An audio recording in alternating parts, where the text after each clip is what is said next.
হুজুররা কবরে যাবে, আপনি যাবেন না? নবী সাল্লাল্লাহু আলাইহি ওয়াসাল্লাম কি হুজুরদের নবী না আপনারও নবী? কথা বলেন, উত্তর দেন। নবী সাল্লাল্লাহু আলাইহি ওয়াসাল্লাম কি হুজুরদের নবী না আপনারও নবী? তাহলে আপনার মধ্যে তার সুন্নাত থাকবে না কেন? আপনার চেহারায় দাড়ি নাই কেন? আপনার প্যান্টটা টাকনুর নিচে কেন?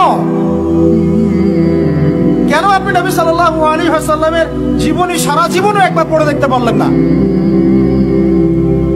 নবী সাল্লাল্লাহু আলাইহি ওয়াসাল্লাম 23 বছর আপনার আমার জন্য কষ্ট করেছেন, মানুষের মার খেয়েছেন, গাল খেয়েছেন, তাকে 15 বার হত্যা করার চেষ্টা করা হয়েছে, তাকে দেশ থেকে বের করে দেওয়া হয়েছে, গলায় দড়ি পেঁচিয়ে টান দেওয়া হয়েছে, পিঠের মধ্যে উঠে নাড়ি ভুড়ি চাপানো হয়েছে, দাঁত ঘুষি মেরে দাঁত ফেলে দেওয়া হয়েছে, মাথা ফাটিয়ে দেওয়া হয়েছে, পা ভেঙে দেওয়া হয়েছে। কাদের জন্য? তার জন্য।